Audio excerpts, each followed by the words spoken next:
Hey guys, welcome to lesson number 9 in my Noble Guide to Jazz Piano. Today we are focusing on blues, fills, and turns. This is part 1 of the lesson. All right, let's get started. All right, the goal today is to learn what a turn is, to create a couple of different turns to use for improvisation, and I'm also going to show you what to practice. We're also going to incorporate these turns into the blues progression.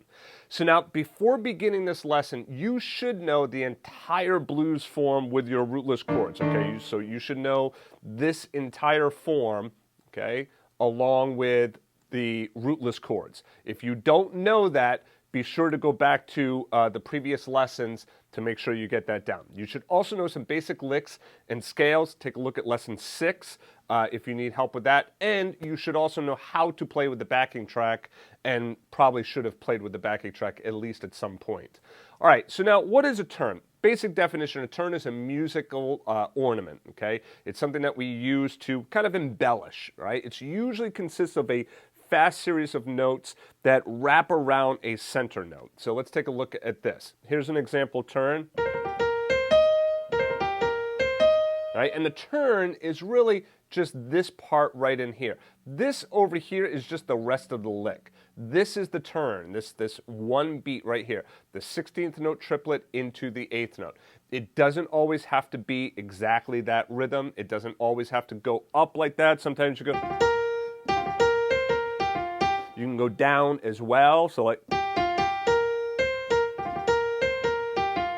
But I do find that the going up is very common in jazz and blues, and it's also a little bit easier to play.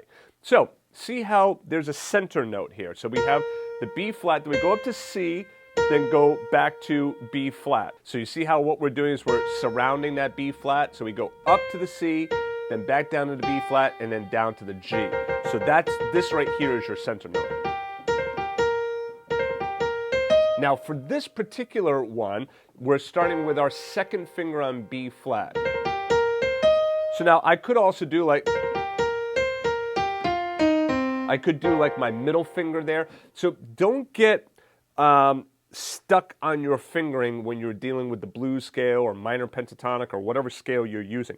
You might alter the fingering depending on which direction you're going. So in other words, like if I know that I'm kind of coming down here and I'm not going to go up, then I might use my middle finger to my 4th finger. Now that's not my typical blues scale fingering, right? With 2 to 3, right? Having 3 to 4 like that.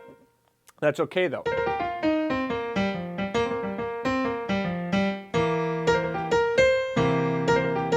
You'll hear that these turns really add a lot of spice to your playing. All right, so let's work on this one. Let's get our rootless chord down here, and it's second finger.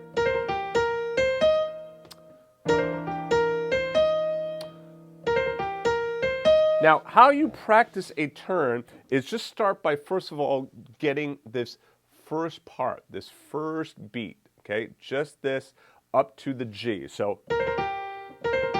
you start with that. And if we look at this, what's really going on here is we have half a beat right there. That 16th note triplet equals half of a beat, and then the other half a beat is right here, this 8th note. So this whole thing is one beat right there. So half a beat just for the first 3 notes, the 16th note triplet, and then another half a beat with that 8th note. So what you want to start with is just get down to that thumb. All right, get down to the thumb, and it starts right on the beat.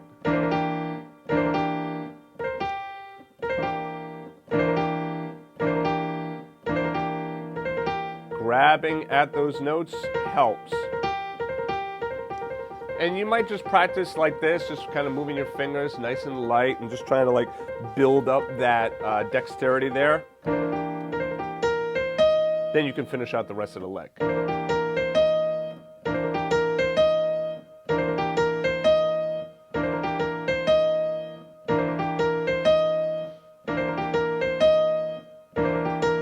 All right, good. Let's move on to the next one. Okay. Next one, we have, oops, sorry.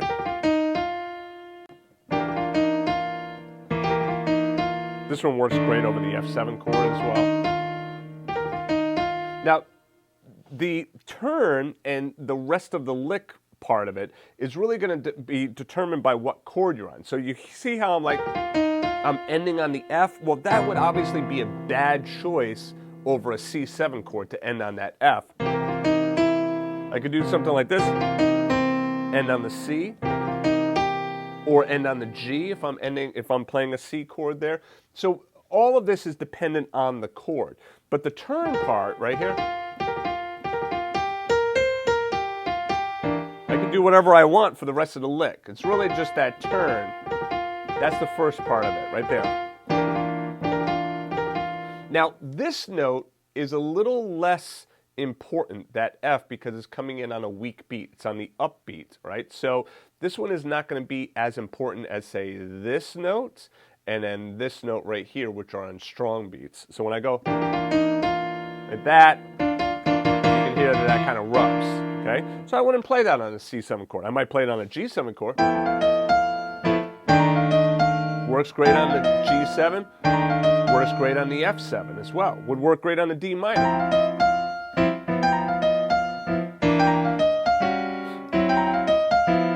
Right? So you could use it on the turnaround part as well, the last two measures. Okay? So anyway, see it's 2, then cross over 2, 3. And now when I don't write in the rest of the fingering, it's assumed 2, 3, then back to 2, then 1, then 2, 3.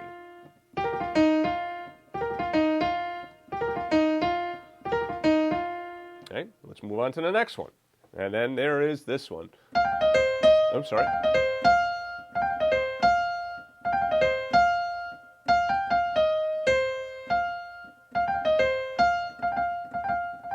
This a lot of times is good exercise as well. Just try going from 3 to 4, then back to 3.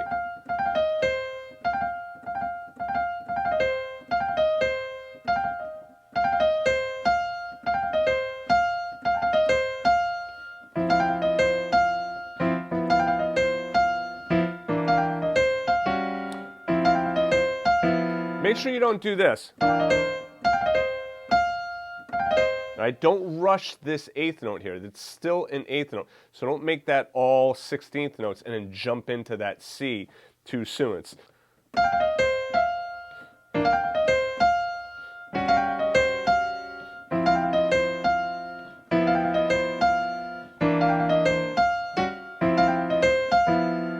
okay? All right, so that's turn number 3.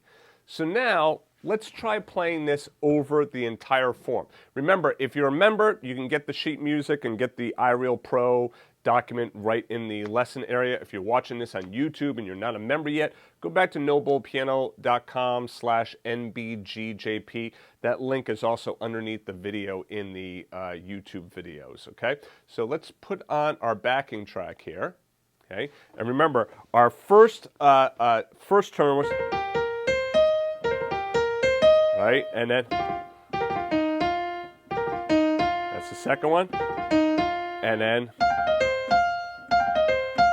we can try playing all 3 of them, and then you can even just mess around with them and come up with other ones, but you can get started with those.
Okay, so you can see how I'm utilizing those turns in there to really create some excitement in my improvisation. So what we did in in the previous 2 lessons, we were talking about how to improvise over the blues and then use our licks.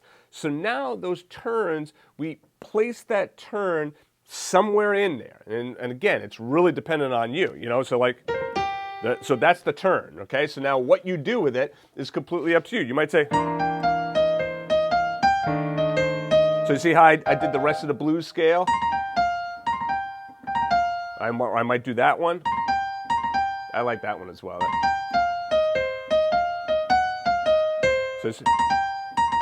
So when I'm playing, take a listen to this, and I'm going to bump this up a little bit faster now. I'm at 95 beats per minute, but I'm going to bring this up to 120 now. And then listen to how I utilize these turns in my playing.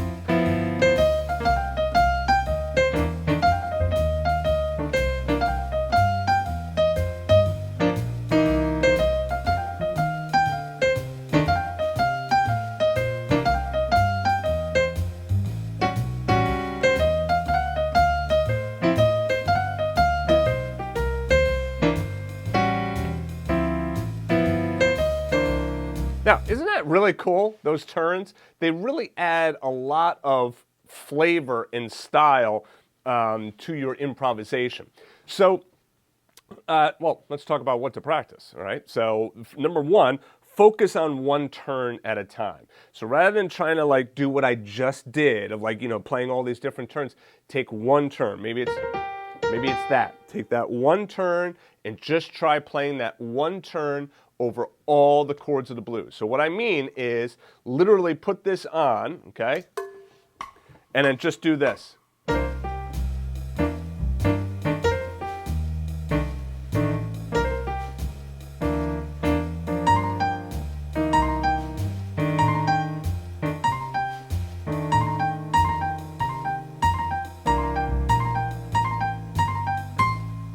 So you see I can play it over and over again.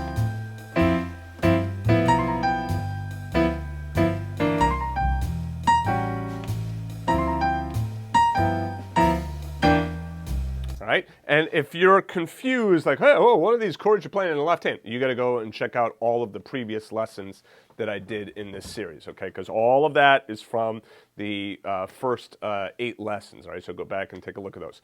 Number 2, try incorporating those licks and turns together.